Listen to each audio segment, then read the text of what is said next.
வணக்கம். கூடுதல் மகிழ்ச்சியான செய்திகள். யாருக்கு கூடுதல் மகிழ்ச்சியான செய்திகள் பார்த்துக்கிட்டிங்கன்னா, நமக்கு இருக்கிறத விட மாண்புமிகு சிறையில் இருக்கக்கூடிய பொறுப்பில் இல்லாத ஒரு அமைச்சர் செந்தில் பாலாஜி அவர்கள் ஒரு பெரிய அளவில் ஒரு மகிழ்ச்சியில் இருக்குது. கூடுதல் மகிழ்ச்சி அவருக்கு தான் இருக்குது. என்னென்னு பார்த்துக்கிட்டிங்கன்னா, தற்போதைய அமைச்சர் மதிப்பிற்குரிய உயர்கல்வித்துறை அமைச்சராக இருக்கக்கூடிய பொன்முடி அவர்கள் பார்த்துக்கிட்டே கடந்த 2006-2011 மாண்புமிகு முன்னாள் முதலமைச்சர் ஐயா கருணாநிதி ஆட்சி காலகட்டத்தில் இவர் கனிம வளத்துறை மற்றும் கல்வித்துறை அமைச்சராக இருந்தார். அப்போ இருக்கும்போது சமயத்தில் அவருடைய பெயரில் கிட்டத்தட்ட 1,75,00,000 அவரும் அவருடைய பெயர்லையும் ஒரு ஊழல் நடந்திருக்குன்னு சொல்லி வழக்கு தொடுக்கிறாங்க. அந்த வழக்கை பார்த்துக்கிட்டிங்கன்னா, விழுப்புரம் சிறப்பு நீதிமன்றத்தில் இந்த வழக்கு விசாரித்து கடந்த 2016 ஜூன் மாதத்தில் இது வழக்கிற்கான விடுதலை பொன்முடியை விடுவிச்சிருந்தாங்க. அப்போ அதற்கு இப்போ லஞ்ச ஒழிப்புத்துறை இருக்கலாம், அவங்க என்ன பண்ணுறாங்கன்னா மேல்முறையீட்டுக்கான சென்னைக்கு போகிறாங்க, சென்னை உயர்நீதிமன்றத்துக்கு.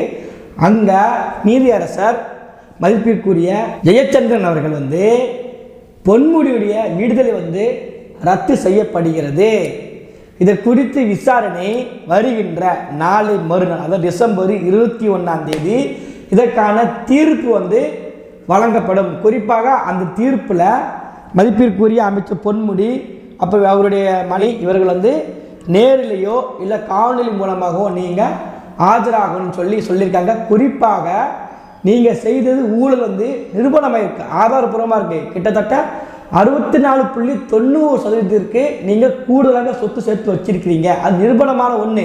அப்படி இருக்கும்போது உங்கள் விடுதலை எப்படி சரிப்பட்டு வரும்? சரிப்பட்டு வராது. இது எல்லாம் மொத்தத்துக்கு அழிச்சிருங்க. முதல்ல இருந்து கூட்டி கழிச்சு கணக்கை பார்த்து நீதி அரசர் மதிப்பிற்குரிய ஜெயச்சந்திரன் அவர்கள் ஒன்னே ஒன்று மட்டும் செய்யுங்க. ஐயா பொன்முடி அவர்கள் சொல்றது மாதிரி ஓசியில் ஒரு நல்ல ஒரு தீர்ப்பு ஒன்று கொடுங்க. இப்போ நம்மளுடைய செந்தில் பாலாஜியுடைய மனசு இப்போ எப்படி இருக்குன்னு பார்த்துக்கிட்டிங்கன்னா,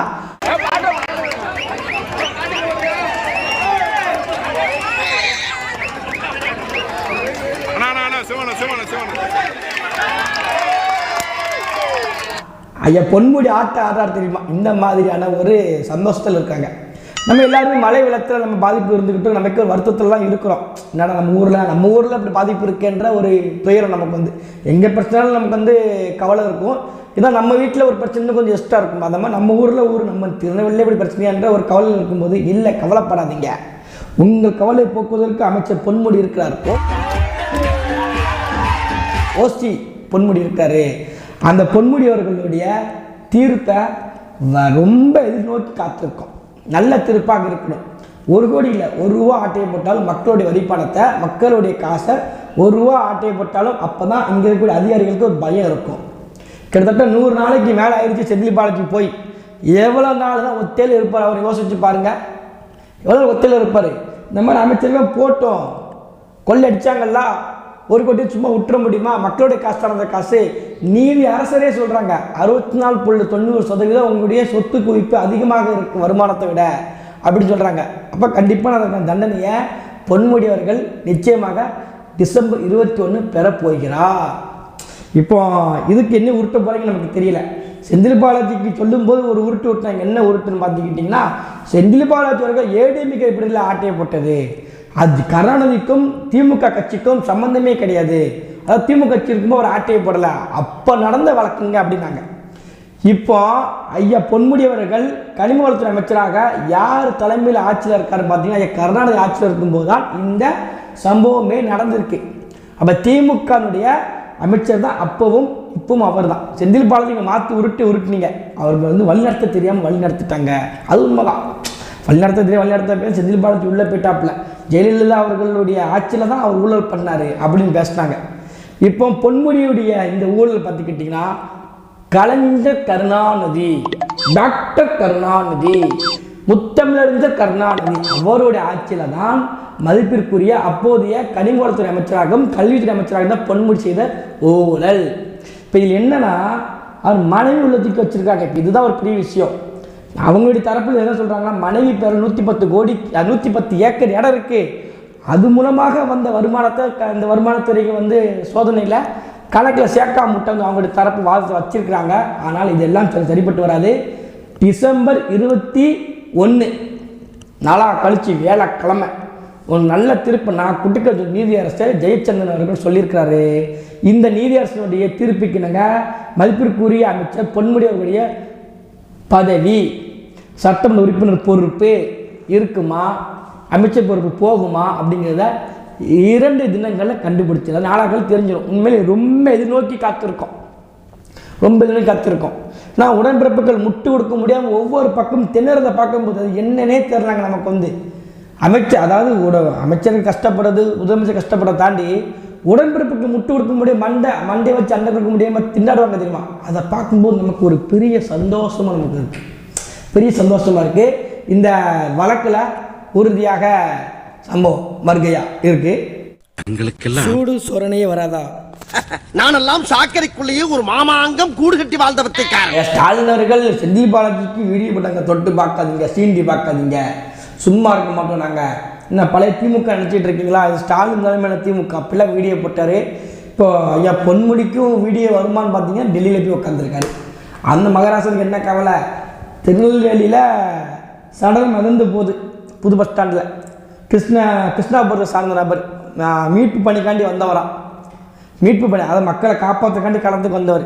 அவர் வெள்ளத்தில் அடித்து போய் சடலம் வந்து திருநெல்வேலி புது பஸ் ஸ்டாண்டு அதை ஜங்ஷனில் போகுது. ஜங்ஷனில் பழைய பேருந்தில் இருக்கலாம், அதில் போகுது அவருடைய பிணம் வந்து. நமக்கு என்ன கவலை? நம்ம கவலை என்னவாக இருக்குன்னு பார்த்துக்கிட்டிங்கன்னா, டெல்லிக்கு பயணத்துக்கு போனோம். அதை வெற்றிகரமாக முடிச்சுட்டு வரணும். நமக்கு அதை பற்றி தான் யோசிக்கணும் தவிர பொன்முடி போனால் என்ன, பிணம் மிதந்தா என்ன, நமக்கு என்ன நமக்கு கூட்டணி தர்மம் ரொம்ப முக்கியம்தான். கூட்டணி தர்மம் டெல்லியில் தான் பேசணும். டெல்லியில் போய் கண்டிப்பாக பேசக்கூடிய சூழ்நிலை ஸ்டாலின் அவர்கள் இருக்காரு. திருநெல்வேலி மக்கள் செத்தா அவருக்கு என்ன, தூத்துக்குடி மக்கள் வெள்ளத்தை மிதந்தா அவருக்கு என்னங்க கவலை? அவர் பிரச்சனை நல்ல மனுஷன். அவர் வேலை பார்த்துட்டு இருக்காரு. மக்கள் இது புரிஞ்சுக்கிடாம தூத்துக்குடி வா, திருநெல்வேலிக்கு வா, கன்னியாகுமரிக்கு வாங்க, எல்லாரும் கூப்பிட்டு இருக்கீங்க. அவர் வேலையை பார்க்க விடுங்க.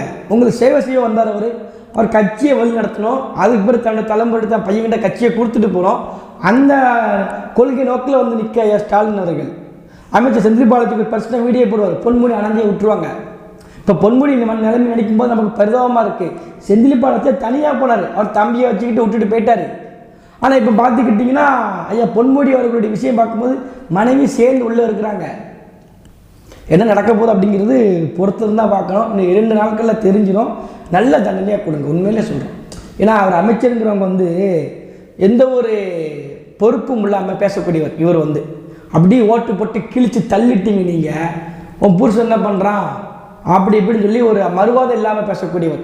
ஓசியில் போகிறீங்க, அப்புறம் உன் புருஷன் என்ன பண்ணுறான், நீ வந்து ஓட்டு போட்டு கிழிச்சிட்டியா அப்படி மக்களை வந்து கொச்சைப்படுத்தக்கூடியவர் தான் இவர். வந்து வயசாயிருச்சு அப்படிலாம் பார்க்கக்கூடாதுங்க. தப்பு எந்த காலத்தில் பண்ணாலும் 10 விவரம் தெரிஞ்சு ஒரு 30 வயசில் தப்பு பண்ணிக்கிறாங்கன்னா 40 வயசுக்கு ஐயா 30 வயசில் பண்ணதுங்க. இப்போ 40 வயசு ஆச்சுங்க, விட்டுருங்கன்னு சொல்ல முடியுமா? தப்பு செய்யறதுன்ற சிந்தனை இருந்தாலும் தப்பு தான் அது வந்து. அப்படி இருக்கும்போது பொன்முடி அவர்களுக்கு ஒரு நல்ல தண்டனை வந்து நீதியரசர் ஜெயச்சந்திரன் அவர்கள் வழங்குவார். இந்த விடுதலை தீர்ப்பு வந்து ரத்து பண்ணியிருக்கிறாங்க. எல்லாருக்கும் பேசும் பொருளாக இருக்குது. பொறுத்திருந்த பக்கம் என்ன தண்டனை கிடைக்கி, அமைச்சர் பொறுப்பு இருக்குமா இருக்காதா, எம்எல்ஏ பொறுப்பு என்ன ஆக போகுது. ஏற்கனவே நமக்கு எல்லா பக்கம் 4 பக்கம் அடி வாங்கிட்டு திமுக கட்சி. இந்த அடிக்கு எப்படி முட்டு கொடுக்க போகிறாங்க அப்படிங்கிறத பொறுத்திருந்தால் எல்லாருமே காத்திருக்கணும். நல்ல தண்டனை கிடைக்கட்டும். ஓசியில் நல்ல தண்டனையாக சிறப்பான தண்டனையாக கொடுங்க நீதியரசர்களே. இதான் உங்களுக்கு நான் கேட்டுக்கிறோம். நன்றி, வணக்கம்.